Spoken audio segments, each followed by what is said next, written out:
喺波光粼粼嘅江面睇日出，正式開始我哋今日嘅三峽之旅啦。今日嘅行程，我哋會先帶大家去三峽人家風景區，領略三峽原生態嘅自然風光，同感受下古老而神秘嘅巴楚文化。上岸又可以搭多次纜車啦。呢個着住土家族傳統服飾嘅小姐姐，就係我哋今次三峽人家岸上觀光團嘅領隊啦。原來佢唔單止係領隊，佢仲係土家族當地人嚟嘅喎，大家都叫佢幺妹。喺土家族裏邊，未婚嘅男性就叫阿哥，女性就叫幺妹。一路上，領隊姐姐都好幽默咁同我哋介紹咗今日嘅行程同埋注意事項。三峽指嘅係渠塘峽、巫峽同西寧峽，而三峽人家風景區就喺位於三峽最奇幻壯麗嘅西寧峽。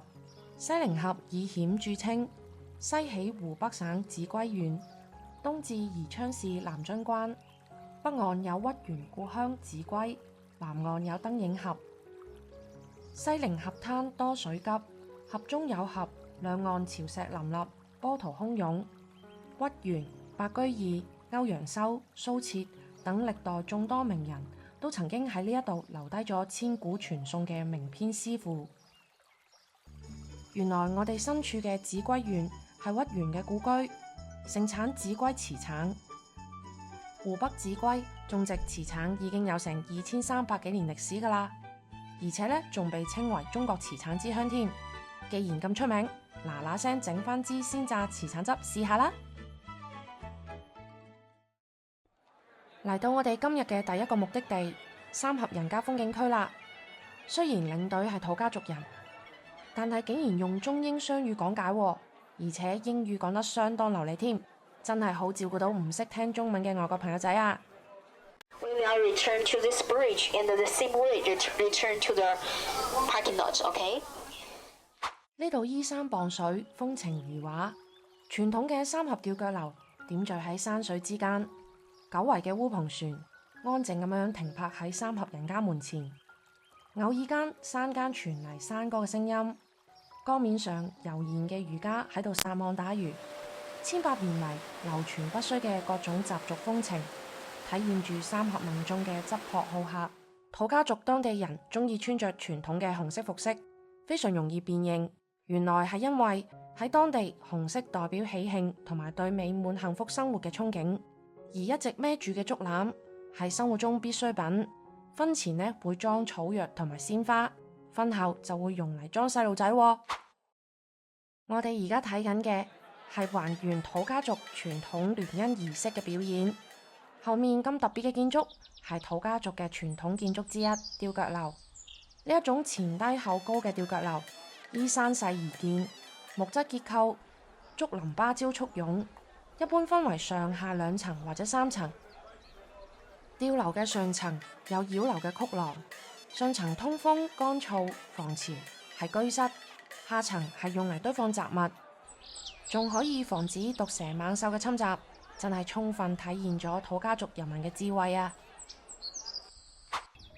三峽人家係國家5A 級嘅風景區，體現嘅唔單止係三峽兩岸嘅秀麗風光，仲係峽江人民千百年流傳落嚟嘅傳統文化。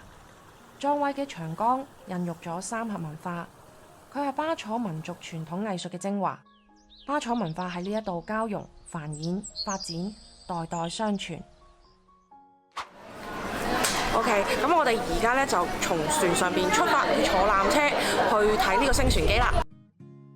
結束上午嘅三峽人家之旅之後，下午我哋嚟到期待已久嘅重頭戲。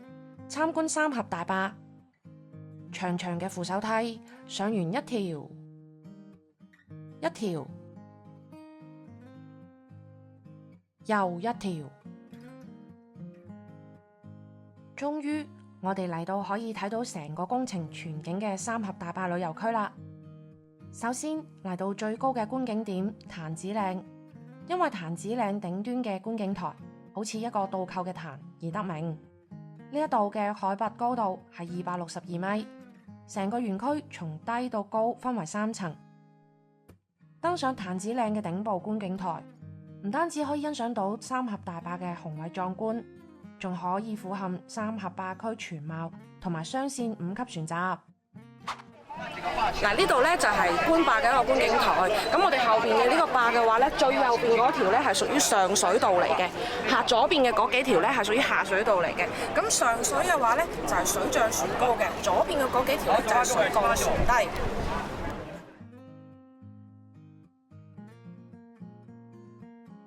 睇完大壩全景，我哋而家就坐 shuttle 落去185觀景台啦。咦？江面上呢啲一條條大柱係做咩嘅呢？咁得意嘅，原來咧呢啲柱係俾船用嚟固定嘅。呢啲船咧就係喺度排緊隊坐升船機啦。咁我哋而家咧就係呢一個潭子嶺嘅185觀景台嘅。咁點解叫185呢？因為三峽大壩嘅呢個水海拔高度咧就係185米，而我哋而家喺呢個185嘅觀景台咧係同三峽大壩嘅海拔咧係一樣高度嘅，所以咧係一個最佳嘅觀景點啦。我哋而家一齊睇下。企喺185觀景台上面，可以近距離睇到壩頂，遠眺秭歸新縣城茅坪。如果喺5到10月份嚟嘅話，雨水充沛，仲有機會睇到大壩射洪嘅壯觀場面添。雄偉嘅三峽大壩橫跨江面，全長約3335米，壩頂高185米，工程總投資955億人民幣，足足耗時12年先完工，於2006年5月修建完成。裡面安裝咗32台單機容量為70萬千瓦嘅水電機組。早喺2012年嘅時候，三峽大壩已經成為全世界最大嘅水力發電站同埋清潔能源基地啦。呢一個咁偉大嘅工程，唔單止係壯觀咁簡單，仲係用最環保嘅清潔能源解決咗一系列硬核嘅民生問題。就喺呢個時候，我哋收到咗一個壞消息啊！本來咧 Chloe 期待咗好耐想體驗嘅升船機，由於今日江面嘅水流太急啦，航運局咧就通知今日所有升船機咧都要取消啦。咁 Chloe 咧就只能揾啲視頻頂住檔先，俾大家睇下啦。冇得親身體驗，真係覺得好可惜啊！升船機係指為方便船舶快速通過航道上嘅水位落差而設置嘅一種通航建築物。原理咧就係船隻進入下閘手嘅乘船箱，然後連人帶船一齊升到上閘手，就可以實現船隻快速從下游升上上游嘅航道啦。2015年12月，三峽升船機成為世界上最大嘅升船電梯。三峽升船機乘船箱最大可以搭載1.55萬噸嘅船舶，最大爬升高度113米。三峽葛洲壩升船機係歷時6年半先至建成㗎。本來今日諗住坐升船機上上落落咁，點知呢就係心情上上落落。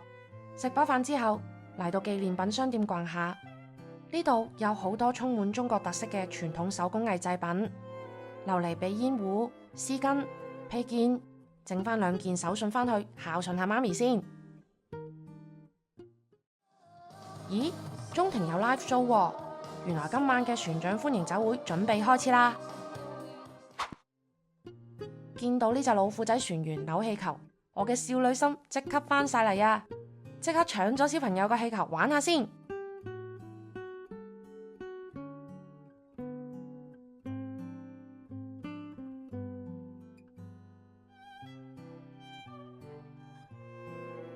英姿颯爽嘅 Cruise Director 又出場啦！船長歡迎酒會正式開始。船長歡迎酒會有啲似我哋嗰邊遊輪嘅 Formal Night， 但係咧對着裝就並冇好嚴格嘅要求，最緊要係輕鬆自在，玩得開心。船員仲會同大家互動添，有幾分 Carnival 嘅感覺喎。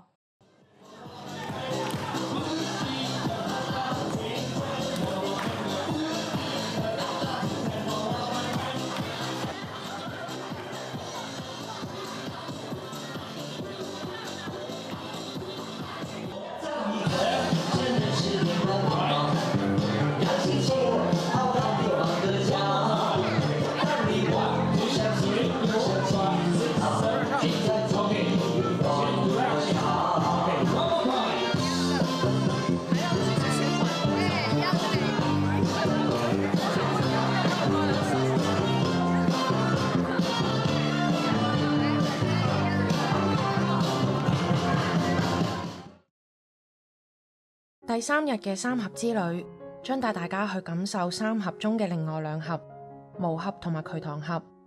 以俊秀著稱嘅巫峽，我哋將會遊覽最為出名嘅12峰之一神女峰。